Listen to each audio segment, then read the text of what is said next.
आदि निरंजन प्रभ निरंकारा,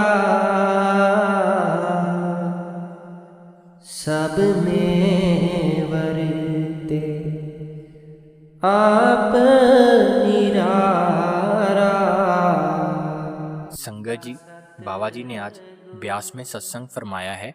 बाबा जी आज स्टेज पर सत्संग शुरू होने से 5 मिनट पहले आ गए थे। बाबा जी जब स्टेज पर आए तो पाठी जी शब्द पढ़ रहे थे। सब किछ घर में बाहर नाही, बाहर टोले सो परम लुकाई, जो कि गुरबानी का शब्द है। इसके बाद सत्संग स्टार्ट किया गया। बाबा जी ने आज 5वीं पातशाही गुरु अर्जन देव जी की बानी आद निरंजन प्रभ निरंकारा पर सत्संग किया है। बाबा जी ने सत्संग करीब 1 घंटा 5 मिनट तक किया है। सत्संग की शुरुआत में बाबा जी ने फरमाया कि ये गुरु घर की बानी है। 5वीं पातशाही हमें इस शब्द के जरिए समझाने की कोशिश कर रहे हैं कि हमने भक्ति किसकी करनी है और भक्ति का कौन सा साधन अपनाना है। मालिक एक है और हमने उस एक की भक्ति करनी है।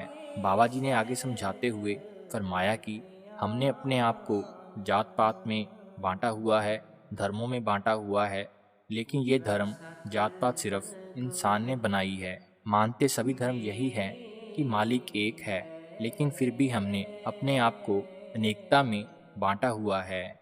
ये ठीक है कि पुराने युगों में भक्ति के अलग अलग साधन थे, लेकिन इस कलयुग में भक्ति का सिर्फ एक ही साधन है और वो है भजन सिमरन। इस युग में ना तो इंसान के पास इतनी उम्र है और ना ही इतनी ताकत है कि वो पुराने साधनों को अपना सके। इसलिए हमने अपने आप को उस ताकत के साथ जोड़ना है जिसने इस सृष्टि की रचना की है। वो ताकत किसी जुबान या किसी एक धर्म में बंद नहीं की जा सकती। फिर बाबा जी ने आगे फरमाया कि अगर हमारा मुकाम मुक्ति का है तो हमने अपना ध्यान अंतर्मुख करके अपने आप को उस शब्द के साथ जोड़ना है। वही एक साधन है जो इस कलयुग में हमें मुक्ति दिला सकता है। अगर हम ध्यान बाहरमुखी रखेंगे तो हम कभी भी इस 84 के जेल खाने से बाहर नहीं निकल पाएंगे। फिर आगे बाबा जी ने फरमाया कि हम अपने आप को शरीरों के साथ जोड़कर रखते हैं। इंसान आसान से आसान तरीका ढूंढता है।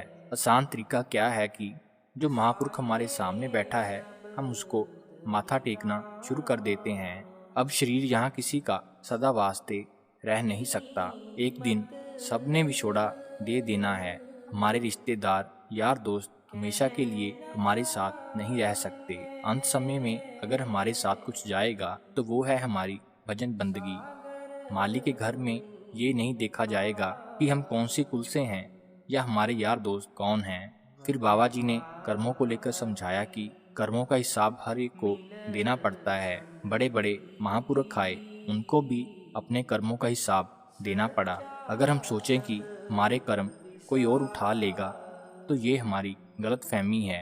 ना तो कोई हमें कर्म दे सकता है और ना ही कोई हमारे कर्म ले सकता है। इंसान का सबसे करीबी रिश्ता अपने माँ बाप से होता है, लेकिन माँ बाप भी हमारे कर्म उठा नहीं सकते।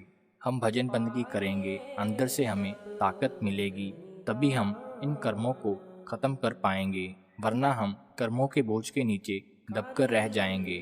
फिर बाबा जी ने आगे 84 लाख जूनियों के बारे में समझाया कि इस सृष्टि में 84 लाख जूनियाँ हैं। उनको आगे 2 भागों में बांट दिया गया है। एक तो कर्म जूनी है और एक भोग जूनी है। भोग जूनियाँ वो हैं जिसमें सिर्फ कर्मों का भुगतान दिया जाता है। कर्म जूनी वो है जिसमें कर्मों का भुगतान भी दिया जाता है और साथ में नए कर्म भी बनाए जाते हैं। इंसानी जामे को सबसे उत्तम माना गया है क्योंकि इस जामे में इंसान मुक्ति हासिल कर सकता है। बाकी जूनियाँ भोग जूनियाँ हैं। फिर बाबा जी ने आगे फरमाया कि मान लो एक सीढ़ी के 84 लाख स्टेप्स हैं, हम आखिरी स्टेप पर हैं। थोड़ी सी मेहनत करेंगे तो हम छत पर पहुंच जाएंगे और हमेशा के लिए इस 84 के जेल खाने से आज़ाद हो जाएंगे। लेकिन अगर आखिरी स्टेप से हमारा पैर फिसल जाए तो पता नहीं हमें कहाँ जाकर सहारा मिलेगा। इसलिए मालिक ने अब हमें मौका दिया है। हमें इस मौके का फ़ायदा उठाना चाहिए और भजन बंदगी में लगना चाहिए। फिर आगे बाबा जी ने फरमाया कि हर कोई यहाँ पर अपनी अवस्था को बेहतर बनाने में लगा हुआ है। कोई धन दौलत के पीछे भाग रहा है और कोई कुर्सियों के लिए। ठीक है, हमें अपनी जिम्मेदारियां भी निभानी हैं, लेकिन हमें ये नहीं भूलना चाहिए कि मालिक के लिए भी हमारी कोई जिम्मेदारी बनती है। देना तो सब कुछ उस मालिक ने है और उसी के लिए हमारे पास टाइम नहीं है। सत्संग के आखिर में फिर बाबा जी ने फरमाया कि नानक के घर केवल नाम।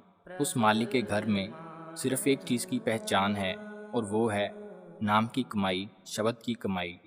अगर हम सच्चे दिल से भजन बंदगी में लगेंगे तो मालिक हमारी भक्ति की लाज जरूर रखेगा।